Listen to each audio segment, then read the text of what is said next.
Good morning, Kentuckiana, 6 a.m. here on your Thursday. I'm Grace McKenna. We're going to see more from Jim in just a little bit. He's some more fun for us this morning. But we want to get first to the weather, Matt, because it's another weather impact alert day because of that heat. Heat is on, Grace. Yeah, another heat advisory around for all of Kentuckiana, and not just Kentuckiana, but a lot of the Ohio Valley is still being impacted by this dangerous heat. So we're expecting temperatures today to range into those upper 90s once again. Combined with that humidity, the air will feel like the lower 100s. So another round of this hot weather. We're starting to see sunrise across downtown Louisville, but temperatures still into those lower 80s to start off our day, feeling like 87.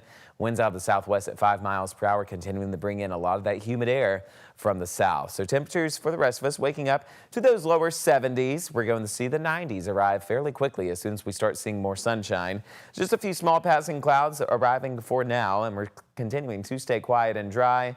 As we enter the later parts of our afternoon time, I'm expecting us to see a few more of those clouds passing through our skies. Some of them could give way to those brief summertime showers that we typically see for this time of the year. You can expect those to be likely between 3 and 6 p.m. As we head later on into the evening time, though, we'll see another round of quiet conditions for our nighttime hours. Let's look at your weather details. Here's a quick check of traffic this morning. So far, we're looking good to go on all of our major interstates and roadways. If we have anything holding us up, we'll have it for you right here. Grace? Matt, thank you. Today is day 2 of the second trial in the Crystal Rogers case, and so far it's gotten off to a dramatic start. In opening statements, prosecutors dropped bombshell allegations against members of Brooks Houck's family. They claimed the plan to kill Rogers was a family affair involving Houck's mother and brother, both called unindicted co-conspirators. The defense fired back, calling it a baseless attack and introducing a new theory that conflicts with testimony from the first trial in the case. The defense claimed the Lawsons were near the Bluegrass Parkway that night to retrieve a car hidden by Steve Lawson's ex-girlfriend, not to dispose of Rogers' vehicle. And for the first time, jurors heard about a surprise date the night Rogers vanished, a trip to the Houck family farm where prosecutors say she was last seen alive. WHAS 11's Alexandra Goldberg and photojournalist Aspen Hester have more from the first day of testimony. As witnesses took the stand, we got a clear picture of Crystal Rogers' final hours before she went missing. We heard from friends and family and former Nelson County Detective John Snow, who gave us a look at that preliminary evidence he collected the first few days of Crystal Rogers' disappearance. Filling in the gaps, witnesses for the Commonwealth taking the stand, revealing July 3rd, 2015 was supposed to be a surprise date night for Crystal Rogers and Brooks Houck. Christina Hawley, a friend of Rogers, addressing the jury after opening statements concluded. Hawley says she was at Rogers' house earlier, the day she was last seen. She talked about taking the kids out to get pizza, but Rogers told her they couldn't because Houck wanted a kid-free night. But that never happened. Rogers and Houck went to the Houck family farm, and prosecutors say Rogers never returned. Rogers' cousin Amanda Greenwell doubling down on the couple's plans for a romantic night. Greenwell testified that she ran into Rogers on July 3rd, 2015 while at Walmart. Greenwell saying Rogers, quote, said she and Brooks were going on a surprise date.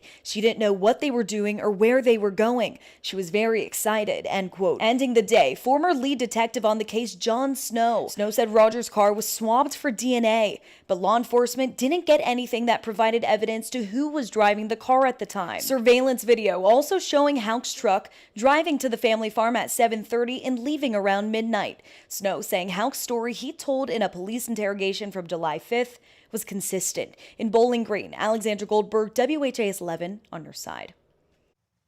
The jury returns to court this morning at 8:30 Central Time in Warren County. WHAS 11 will provide updates throughout the day in our online blog. For more extensive coverage of the full day at trial, Shay McAllister and Alexandra Goldberg join Doug Proffitt and WHAS 11 legal analyst Nick Mudd at 9 p.m. on WHAS 11 Plus.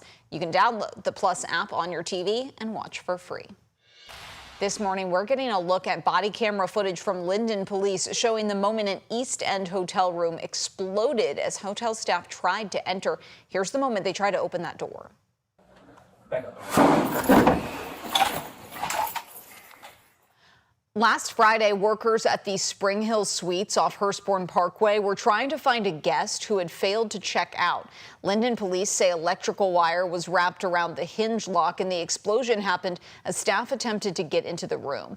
A fire breaks out inside, and one officer puts it out. The man inside, identified as Leonard Pitchford, ran out of the room with no clothes on. Police say he told them there were more bombs in the room. 2 explosive devices were found, and an ATF bomb-sniffing dog signaled there could have been more in Pitchford's car. He's been charged with 43 counts of wanton endangerment and 1 count of use of a weapon of mass destruction. The body of 13-year-old Derek Dion Saunders Jr. has been recovered days after he disappeared near the Greenwood boat ramp. Police say he was swept away by a strong current while playing in knee-deep water with family Monday night. LMPD's dive team found his body about a mile downstream around 10:30 in the morning yesterday.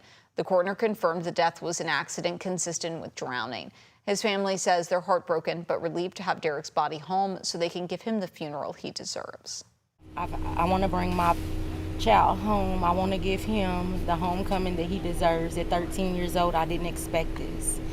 No mother wants to bury her child. No mother wants to imagine that at 13 years old, you know, for the things that he could experience in life, this could be it. They plan to have a memorial this week and have started a fundraiser for anyone who wishes to help. We have a link up right now in this story on our website, WHAS11.com. Tonight, Metro Council is set to vote on Mayor Greenberg's $1.26 billion budget proposal. It includes investments in public safety, affordable housing, and job growth.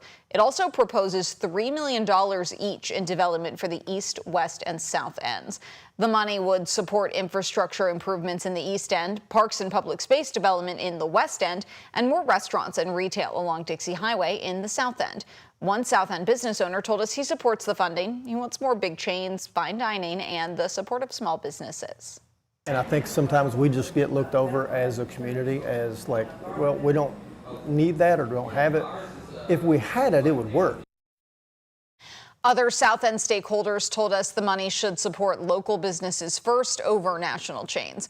Also in the budget, a plan to buy land in Southwest Louisville for a future first responder training center. Tonight's Metro Council meeting is at 6 p.m.